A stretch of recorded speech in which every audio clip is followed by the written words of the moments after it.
NEET candidates, welcome to my channel.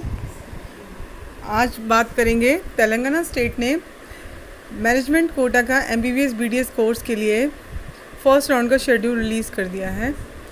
इसमें जो भी कैंडिडेट ऐसे हैं जिन्होंने पहले रजिस्ट्रेशन की थी तो उनकी एक फ़ाइनल मेरिट लिस्ट भी आ चुकी है। तो उस मेरिट लिस्ट में जिन भी कैंडिडेट्स का नेम है वो सभी कैंडिडेट्स इस राउंड में चॉइस फिलिंग करने के लिए एलिजिबल हैं। तो एक्चुअली में जो फर्स्ट राउंड का शेड्यूल है ये चॉइस फिलिंग का शेड्यूल है, जिसे वेब ऑप्शंस एक्सरसाइज का यहाँ पे बताया जा रहा है। तो यहाँ पर किन किन कॉलेजेस के लिए कैंडिडेट चॉइस फिलिंग कर सकते हैं, तो इसमें जितने भी मेडिकल एंड डेंटल कॉलेजेस हैं, साथ में Neelima institute of medical sciences affiliated to Anurag university और आर्मी डेंटल कॉलेज, तो इन सभी कॉलेजेस के लिए कैंडिडेट चॉइस फिलिंग कर सकते हैं। तो ये जो चॉइस फिलिंग है इसकी डेट बताई गई है।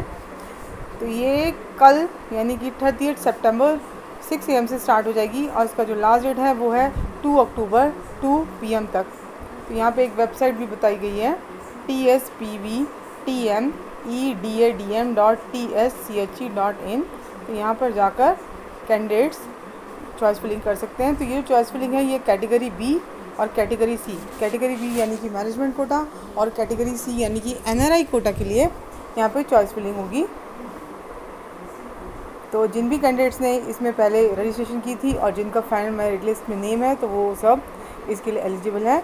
तो फाइनल मेरिट लिस्ट आपको तेलंगाना की जो वेबसाइट है वहाँ से मिल सकती है, या तो फिर आप मेरा टेलीग्राम चैनल पर भी जाकर देख सकते हैं। फिर आफ्टर द रिज़ल्ट जिन भी कैंडिडेट्स को सीट अलॉट होगी उन्हें एक यूनिवर्सिटी फ़ी पे करनी होगी। तो कैटेगरी बी के लिए MBBS कोर्स के लिए ये यूनिवर्सिटी फ़ी है 40,000 रुपीज़ और BDS कोर्स कैटेगरी बी के लिए है 20,000 रुपीज़। ऐसे ही कैटेगरी सी यानी कि NRI कोटा के लिए MBBS कोर्स की यूनिवर्सिटी फ़ी है 70,000 और BDS कोर्स के लिए 40,000, जिसे आप क्रेडिट कार्ड, डेबिट कार्ड या नेट बैंकिंग के थ्रू पे कर सकते हैं। तो ये आपको ऑनलाइन ही पे करना होगा, ऑनलाइन पेमेंट मेथड के थ्रू पे करना है। इसके बाद यहाँ पर ट्यूशन फ़ी के बारे में बताया गया है। देखिए, जो Neelima institute of medical sciences है उसकी जो ट्यूशन फ़ी है वो है ₹15 लाख पर ईयर, और जो NRI कोटा यानी कि कैटेगरी सी उसके लिए ये ट्यूशन फ़ी है 22.5 लाख पर ईयर। जो कैटेगरी बी के लिए जो ट्यूशन फ़ी है MBBS कोर्स के लिए वो 13 लाख रुपीज़ पर ईयर है और कैटेगरी सी के लिए 26 लाख पर ईयर। तो इसका ट्यूशन फ़ी का अलग से एक नोटिस आ चुका है, ये आपको मेरे टेलीग्राम चैनल से मिल जाएगा, या फिर आप तेलंगाना की वेबसाइट पर जाकर भी देख सकते हैं। और इसका सीट मैट्रिक्स भी आ चुका है, तो ये भी आपको मेरे टेलीग्राम चैनल से मिल जाएगा, या फिर आप तेलंगाना की वेबसाइट पर जाकर देख सकते हैं। तो इसमें आप MBBS एंड BDS दोनों टाइप के कोर्सेज़ के लिए चॉइस फिलिंग कैंडिडेट्स करेंगे। तो इसमें ये बताया गया है। इसके बाद कैंडिडेट्स को ये बताया गया है कि उनको खाली उन्होंने जिस भी कैटेगरी के लिए रजिस्ट्रेशन की है यानी कि कैटेगरी बी या NRI कैटेगरी यानी कैटेगरी सी, उसके लिए ही वो चॉइस फिलिंग करेंगे। तो उसके अकॉर्डिंग ही उनको चॉइस फिलिंग के ऑप्शन मिलेंगे, मतलब उनको जिस कैटेगरी के लिए उनकी रजिस्ट्रेशन हुई है उसी कैटेगरी के लिए कंसीडर किया जाएगा। और कैंडिडेट्स को के लिए ये इन्होंने एक इंफॉर्मेशन दी है कि कैंडिडेट्स अगर चॉइस फिलिंग करते हैं और उन्हें कोई भी MBBS या BDS की सीट उनकी चॉइसेस के अकॉर्डिंगली अलॉट होती है और अगर वो उस सीट को ज्वाइन नहीं करते अलॉटेड कॉलेज में, तो उसे आगे के राउंड्स के लिए चॉइस फिलिंग के लिए आगे के राउंड्स में कंसीडर नहीं किया जाएगा, यानी एलिजिबल नहीं माना जाएगा।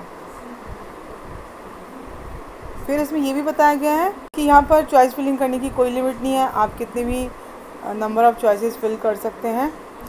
और जो कैंडिडेट ऐसे हैं जिनका प्रोविजनल फाइनल मेरिट लिस्ट में नेम है और अगर वो फर्स्ट राउंड में चॉइस फिलिंग नहीं करेंगे तो फिर वो आगे के राउंड्स में चॉइस फिलिंग के लिए एलिजिबल नहीं रहेंगे। जो मैनेजमेंट कोटा यानी कि कैटेगरी बी और कैटेगरी सी की जो सीट्स हैं प्राइवेट माइनॉरिटी मेडिकल कॉलेजेस में, वो खाली मुस्लिम माइनॉरिटी कैंडिडेट्स के लिए ही रिजर्व्ड हैं।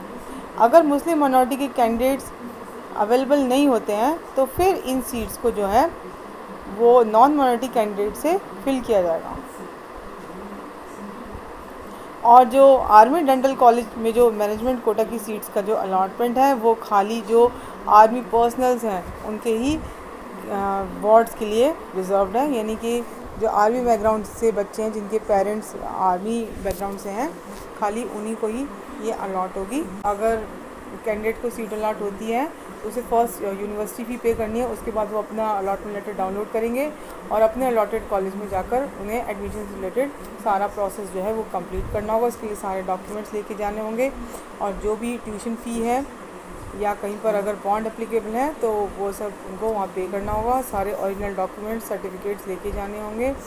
ये जो ओरिजिनल डॉक्यूमेंट्स हैं ये आपके वहीं कॉलेज में सबमिट हो जाएंगे और ये आपको तभी रिटर्न होंगे अगर आप सेकेंड राउंड की काउंसलिंग से पहले अगर आप डिसकंटिन्यू करते हो उस कॉलेज से, उसी केस में ये आपको रिटर्न किए जाएंगे। अगर after the admission candidate discontinue करता है कोर्स को तो फिर उसको 20 लाख रुपीज़ की एक पेनल्टी भी पे करनी होगी। तो यही सारे इम्पॉर्टेंट पॉइंट्स हैं जो कि बताए गए हैं। तो सेकेंड राउंड की काउंसलिंग के बाद जो भी अगर कोई कैंडिडेट ज्वाइन करने के बाद कॉलेज छोड़ता है, कोर्स को डिसकंटिन्यू करता है तो उसको पेनल्टी देनी होगी। और ये यूनिवर्सिटी फ़ी जो है वो नॉन रिफंडेबल है, यानी कि ये किसी भी केस में आपको रिफ़ंड नहीं होगी। तो ये इंपॉर्टेंट बातें बताई गई हैं। अगर फिर भी आपकी कोई क्वेरी हो तो आप मुझे कमेंट बॉक्स में कमेंट करके पूछ सकते हैं। Thank you.